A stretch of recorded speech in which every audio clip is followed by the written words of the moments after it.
Hello, this is Connie Belden, and today we're going to talk about 3 different methods for calculating depreciation. For example, as you buy an automobile, you know the more you drive it and the older that automobile is, it starts to depreciate or go down in value. You can't sell it for as much as what you paid for it. The first method we are going to look at is called straight line method. This is the easiest of methods to use. It is the same amount of depreciation expense each year. It's very easy to calculate, and it's used a lot for budgeting purposes. The formula is take your cost minus your estimated residual value, or also known as salvage value. That's the amount that you would expect to sell the asset for at the end of its life, divided by its estimated life in years. And that is going to give you your annual depreciation expense. Now, in the straight line method, that will be the same amount each year. So, let's assume that we bought a truck that cost $16,000. It has a 5-year life. At the end of the 5 years, we can sell it or trade it in for $1,000. That's a salvage or residual value. The formula is very easy. I take the cost of $16,000 minus the salvage value of $1,000, that gives you $15,000, divided by 5 for its 5-year life, gives you depreciation expense of $3,000 per year. Now let's take a look at then, how do you calculate the book value? What would you expect then to sell it for at the end of that first year if you didn't hang on to it for the entire 5 years? To determine book value, you would take cost minus accumulated depreciation. Accumulated depreciation is all interest expense taken to date. So at the end of year 1, we have only taken 1 year of interest expense, so accumulated depreciation is $3,000. So it's cost of 16 minus its accumulated depreciation to date of $3,000 gives you a book value of $13,000. That gives you a value of what that truck is approximately worth at the end of year 1. This is what Kelley Blue Book uses when you look up what your value of your car is to date, so that you can get an idea of what you would expect to sell it or trade it in for. However, just because you look up in Kelley Blue Book that it says $13,000, keep in mind that is the book value. That is not necessarily the market value. Just because it says it's worth $13,000 in Kelley Blue Book doesn't mean that you can sell it for $13,000. There may be other factors influencing it, and maybe you could only sell it for $12,000. Or maybe there's a demand for it and you could sell it for $14,000. Again, what you actually sell it for would be the market value. Now, at the end of the second year, you would have $6,000 in accumulated depreciation. $3,000 for year 1, $3,000 for year 2. So keep that in mind. Now, how will this look on the balance sheet? Well, you'd have your automobile, or in this case, our truck. It was actually a truck here, so I'll change that.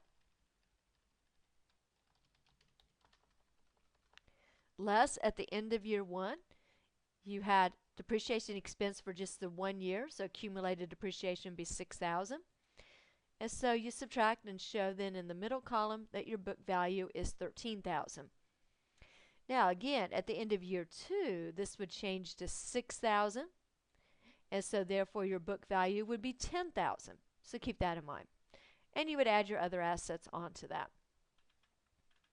Now let's take a look at units of production. If it's a piece of equipment, for example, that's run by hours, this might be a good method to use. That way, the more you use it, the more depreciation expense you take. Its formula is similar, but we're going to do it in a 2-step process. Step 1, you're going to get the depreciation rate per hour. So let's assume that our asset is a cost of $16,000 and the salvage is still $1,000. However, its life, instead of being 5 years, will be 10,000 hours.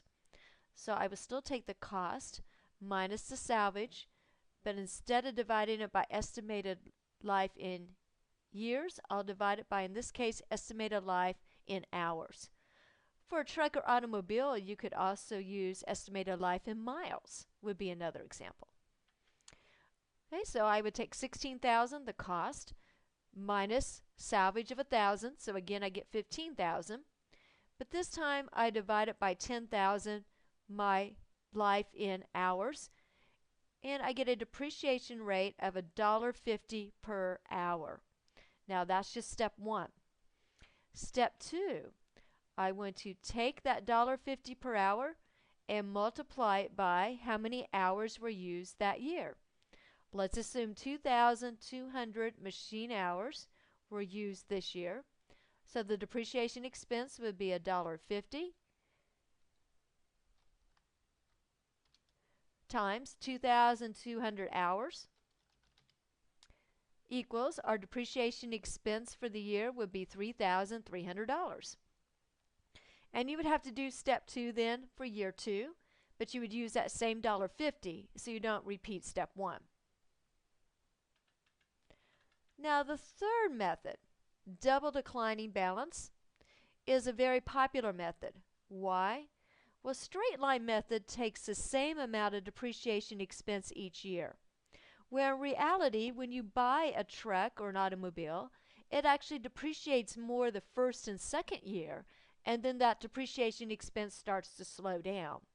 So in double declining balance, and we're actually going to use double declining,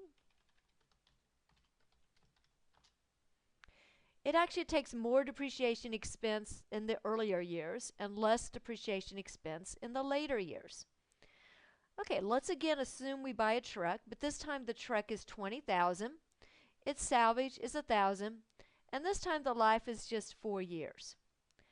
The first thing you have to do is calculate the double declining rate. First of all, you get the straight line rate. If it's a 4-year life, the straight line rate is going to be 25%. How do I get that? I take 1 and divide it by its life in years. So 1 divided by its 4-year life gives me 0.25 or 25%. If it was a 5-year life, for example, I would take 1 divided by 5, which would give me 20%. Double that would be 40% for the double declining. In fact, that's what I'll do on my next step, is I will take that 25% and double it. So in this example, it will be 50% for my double declining. Now, the formula I use is I want to take cost minus accumulated depreciation and then multiply it times the double declining rate. Now notice that I do not take out salvage or residual value. I will only do that in a moment in the last year. So for year one, the depreciation, accumulated depreciation, is always going to be 0 because you haven't taken any yet. So I will take the cost of 20,000 minus 0. I do not take out salvage, times 50%. So my depreciation expense for year one is $10,000. For year two, that $10,000 will also be my accumulated depreciation because that's all the depreciation expense I've taken to date. So 20,000 minus 10 gives me 10,000 times 50%. So 5,000 is my depreciation expense for year two. Year three, I take 20,000 and my accumulated depreciation expense at this point would be the 10,000 from year one and the 5,000 from year two. I subtracted them out separately, but obviously our accumulated depreciation to date is 15,000. So 20 minus 15 leaves you 5,000 times 50% gives you 2,500 depreciation for year three. Now in year four, that's our last year, I will take the 20,000 minus the 10,000 from year one depreciation expense, 5,000 from year two depreciation expense, and the 2,500 from year three. That actually gives me 2,500. Now notice, instead of taking it times 50%, in the last year you subtract out the salvage. So you only subtract the salvage out of the last year only. So I'll subtract 1,000.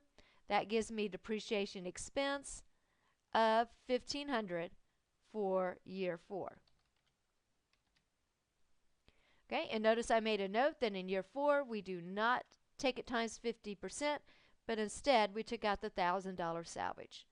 I hope this helps you out with calculations on depreciation expense.